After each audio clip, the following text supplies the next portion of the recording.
Meanwhile, Rosencrantz and Guildenstern enter to meet their childhood companion Hamlet. And this sequence is the direct continuation of the previous sequence where the two childhood companions are given the direction by the royal couple to meet Hamlet as soon as possible to unlock his mind.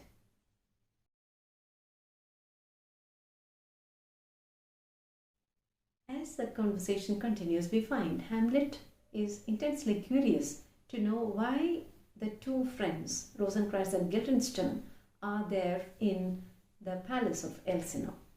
He is curious to know why they are in Denmark, which is almost like a prison.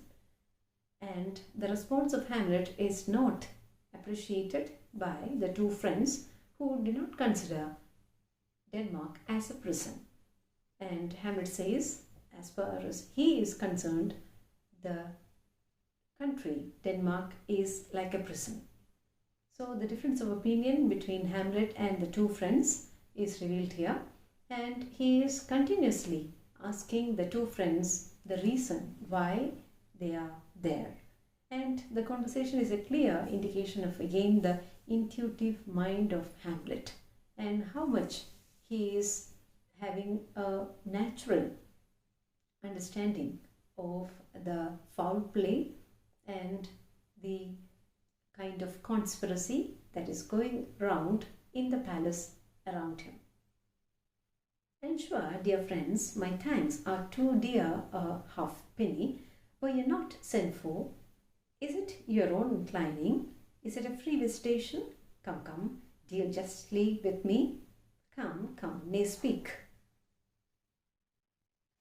The conversation again reveals the intuitive mind of Hamlet and his ability to unscrew the truth from people. That you must teach me, but let me conjure you, by the rights of your fellowship, by the constancy of your youth, by the obligation of our over-preserved love, and by what more, dear, a better proposer can charge you withal, be even and direct with me whether you were sent for or no. So here we can find here Hamlet is pressing them more and more to unearth the answer from them, to know whether they have been sent by the royal couple or whether they came willingly to meet him. And towards the end, the two childhood friends, they had no other way but to reveal the truth that they had been commissioned by the royal couple to unscrew the mind of Hamlet. In the subsequent conversation, Hamlet reveals the sense of void he experienced as the young prince of Denmark. He openly confesses about the feeling of emptiness he experiences and his lack of interest in the world, in the matters of man and woman, which he did not experience before. He also describes about the lack of interest he has for the adventures and the activities he cherished earlier as a young prince. And he speaks very openly that the world and the beauty of the world does not enamor him anymore. Meanwhile, Rosencrantz and Guildenstern tell Hamlet that some players are waiting to be ushered, waiting for him outside the room, and they are asked by Hamlet to come in. As they join, Hamlet is making a passing remark regarding his idea about the royal couple. But my uncle father and aunt mother are deceived. And the statement is naturally catching the interest of Rosencrantz and Guildenstern because they have been asked particularly to reveal the truth behind Hamlet's changed behavior. In what way, my lord? Am but mad, north-northwest. When the wind is southerly, I know a hawk from a hansel. And again we find Hamlet speaking in a diabolic manner, particularly to confuse the listener. And the intention of Hamlet is to confuse his two friends the way he had confused Polonius just some time before. In the following conversation, we find Hamlet getting more and more cordial and open with his companions as he is getting reconnected with his long-time acquaintances after a long time. So the players are a group of young men with whom he is already acquainted with, and he is very happy to reconnect and to rekindle the relationship once again. And he is also recollecting the wonderful histrionic sense and skills of the players, and he wants them to enact the play which they had already staged some time before, once again before him. And the play happens to be the tragedy of Priam and Pyrrhus. The dramatic enactment of the tragedy of Greek heroes, namely King Priam of Troy and Pyrrhus, are very important theme of Greek dramas during Shakespearean times. And here we find Hamlet is requesting the players to enact a tragic sequence of the death of King Priam at the hands of Pyrrhus. And the request of Hamlet is to make him more aggressive and to whet his adventurous skills and his own aggressiveness and assertiveness, to make him much more revengeful by nature. Therefore, the scene reveals the histrionic skills of the actors as they enact the role of Hecuba and Priam, and they enact with great sense of realistic appeal the agony and the feeling of sorrow of Hecuba as she is witnessing the murder of her husband. Therefore, as the conversation progresses, we find Hamlet requesting the players to enact a scene from a very popular play of that time, The Murder of Gonzago. And he is requesting them to add 16 more lines which he will be writing and supplementing when they enact it before the king and queen on the very next day. So that is a strange request that he makes then and there during that meeting. Therefore, the fourth segment of scene 2 is at most importance, since we have Hamlet taking a very crucial decision to have a play within the play, or an interlude, in order to catch the conscience of King Claudius. Therefore, he is preparing the players to enact a play, a short play, and he also wants them to add 16 more lines, which he will be purposefully writing in order to make it enacted before the royal couple on the very next day. So a very important decision is taken by Hamlet, since he is now once again becoming more and more resourceful to know the veracity and to know the truth behind the murder of his father, King Hamlet. The fourth segment therefore ends with Hamlet requesting Polonius to pay attention to the players and to provide them bed and boarding in the palace of Elsinore until they are ready with their play and ready for presentation before the royal couple on the very next day. As I told before, scene 2 is important since it has a soliloquy, and the soliloquy is otherwise known as Hecuba soliloquy. And it's a long soliloquy where Hamlet is indulging in self-defamation, and he is defaming himself, criticizing himself as someone incapable of transforming his thoughts to action.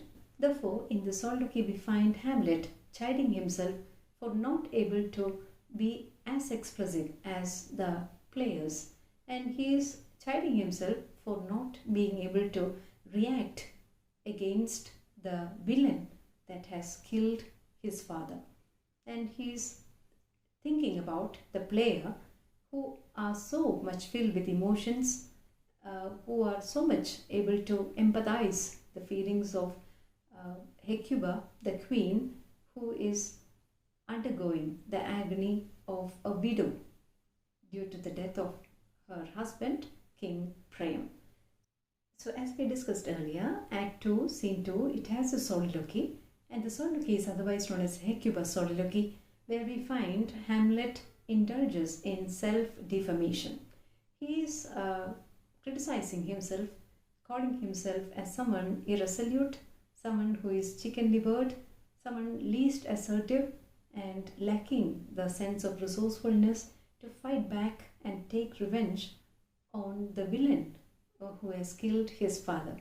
And he is chiding himself for not having the resoluteness and the willpower of the player who could empathize the sorrow of the queen Hecuba, who is witnessing the death of her dear husband, King Priam. And we find here Hamlet unable to express his emotions, and he is not able to find a reason why he cannot be as expressive as the players who are empathizing and experiencing the sorrow of Queen Hecuba. And here we find Hamlet is so much filled with emotional surge when he says his uncle is a villain. He's a bloody bawdy villain, and he is also having very low opinion about his mother Gertrude, and he is so much filled with feelings of revenge but unable to express it into action. Therefore, as the scene concludes, Hamlet makes a very strong resolution that he will be staging the play The Murder of Gonzago, where he will be catching the conscience of King Claudius. And the play is almost like a litmus test to find the truth behind the words of the ghost of King Hamlet. So he wants more kind of validation regarding the truth and the words uttered by the ghost of King Hamlet, and he wants it to be ascertained by watching the play, by watching the behavior and the gestures and the facial expressions of King Claudius while he watched the play The Murder of Gonzago. Therefore, the scene 2 has utmost importance since it has a soliloquy, which is otherwise known as the Hecuba soliloquy.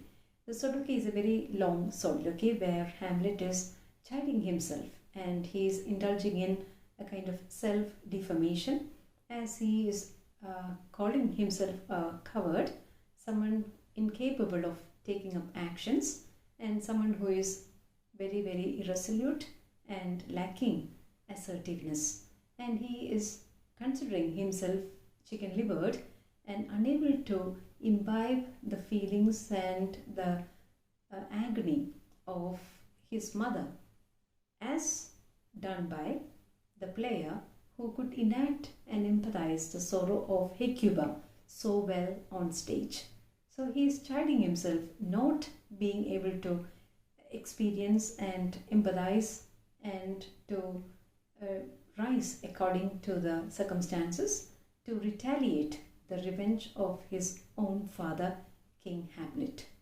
So he is chiding himself for not being able to be a responsible son as done by the character Pyrrhus in the Greek tragedy.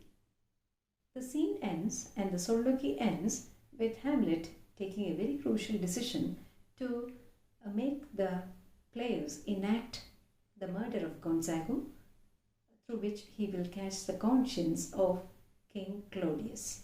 And he wants to take revenge on King Claudius on the basis of the facial expressions and the change of color on the face of King Claudius as he watches the play enacted by the players. Therefore, the scene ends with Hamlet making a very firm decision to be more and more prudent and cautious, since the devil can beguile him when he is in a state of weakness and a state of melancholy. So these are the reasons he is finding that he is more susceptible to be caught in the snares of devil. So therefore he wants to doubly make sure that the spirit of his father is a reliable and an authorized spirit whom he can believe and trust.